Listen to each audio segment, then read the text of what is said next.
we unleashed something powerful. The only chance we got is together. There is another person I can think of. What's up? Maybe I'm doing it wrong. What's up? What's up? You have no idea what I'm capable of. She just wanted to give me a hug. Wish me luck. Really? Yeah. Watch this.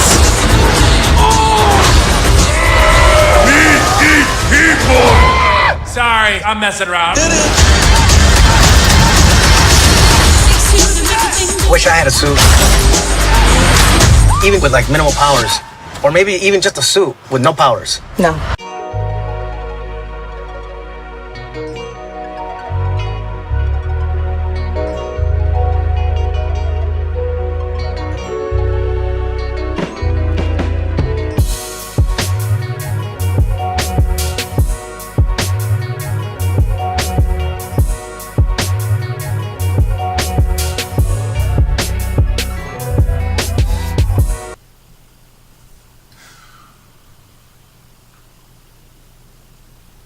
Goddamn, and I did it again, man.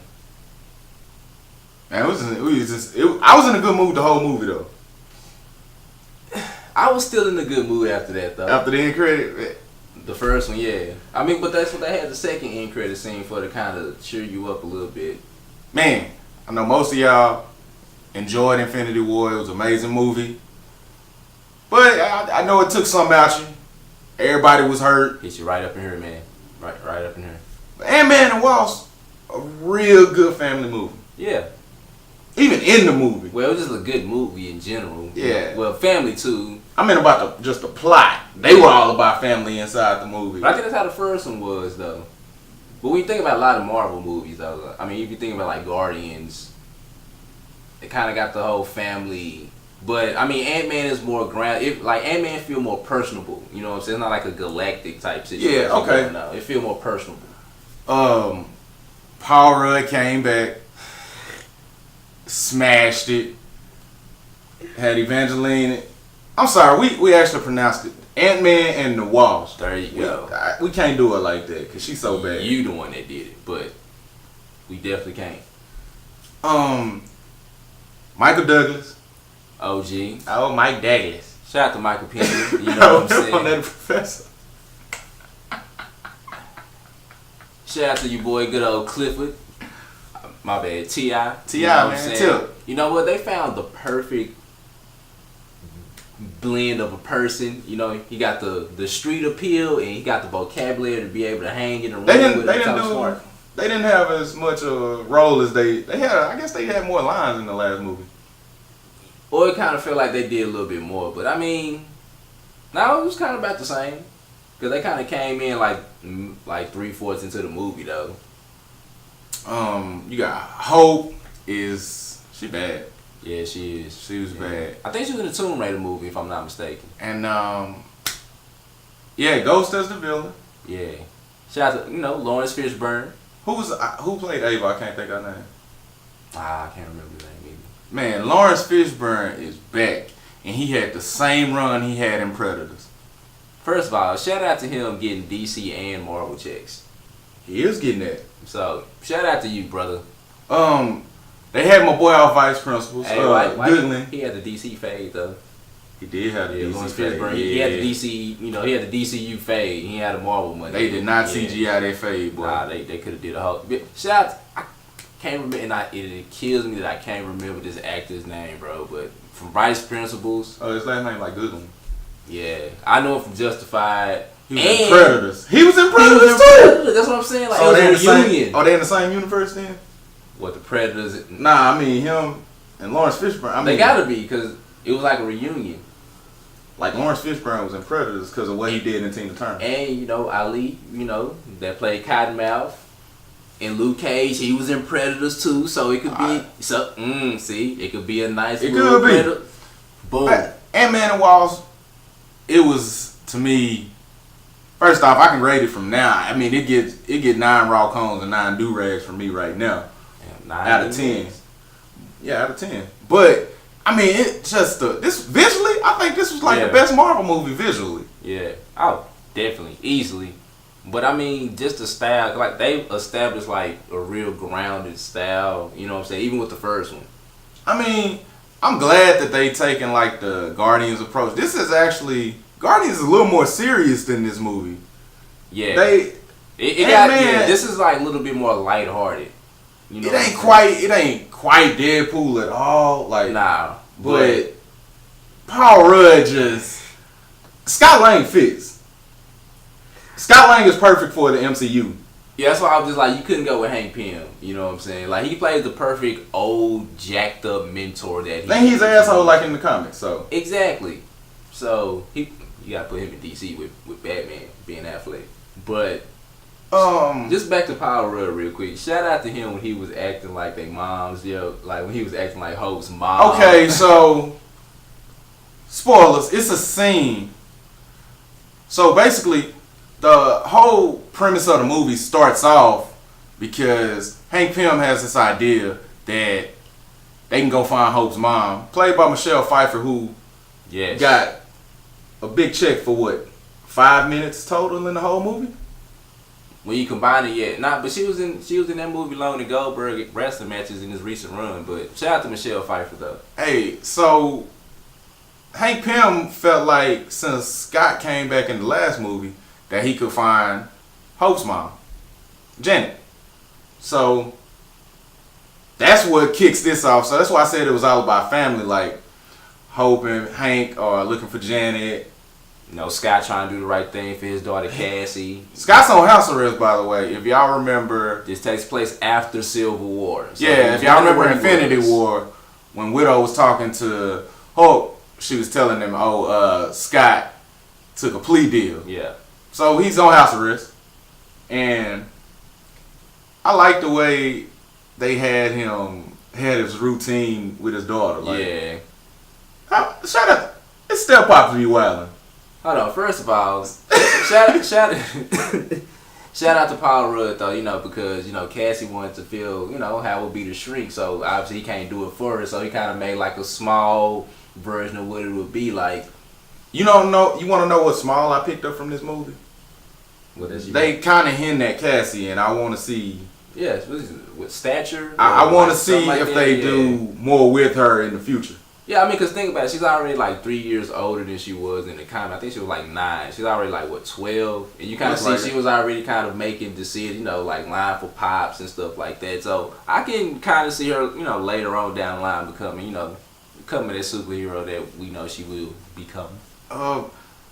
They also, you had Woo from Fresh Off the Boat. That's the name of the show? I think so. Yeah, like, I can't remember what channel it come on, but yeah, I think it's like Fresh Off the Boat. But I'm glad they didn't really waste him though. They didn't, in this movie though, that he wasn't a SHIELD agent like in the comics. Nah, I think he was really FBI. He was FBI. Yeah. It was cool to see him though. And he was the comedic tone in the movie, but it wasn't openly directly supposed to be funny. It was his this movie, all the actors and actresses' chemistry was like phenomenal. It meshed. Damn, Michael Pena. Michael Pena is just fantastic. Michael Pena had his rant. It was just what T.I. say? Hey, when you put the dime in, you just gotta hear the whole song. You gotta listen to the whole song. Shout out to that whole truth serum, this whole scene, and then kind of how we Birch. Birch was a villain, but not really. He was just an arms dealer, so he was trying to get wherever the money was. But that white and gold Escalade was, that was a nice Escalade. Escalade ain't shit right now. No, but shout out to Ghost. Oh, also what I'm liking about Marvel, they are like the last 3 movies. Plus, you can say with like Luke Cage. Well, if you just a couple of the shows, I'm just saying like a couple of the shows too. The last few villains have all had reason and substance. It ain't just be like I'm popping here and because Killmonger, Ghost, Thanos. They've been Bushmaster. Shout out to Bushmaster. Even if you go, like Kilgrave, Wilson Fisk. Yeah, even Ego, which, but they've been they've been pretty complex villains. It ain't just been I'm evil, take over the world, kill. You know, I recommend you go see the movie. please do. Like, Definitely going. You gotta see it. It gives you an end credit scene that's gonna pull your heart out your chest. Out your chest. Like some Indiana.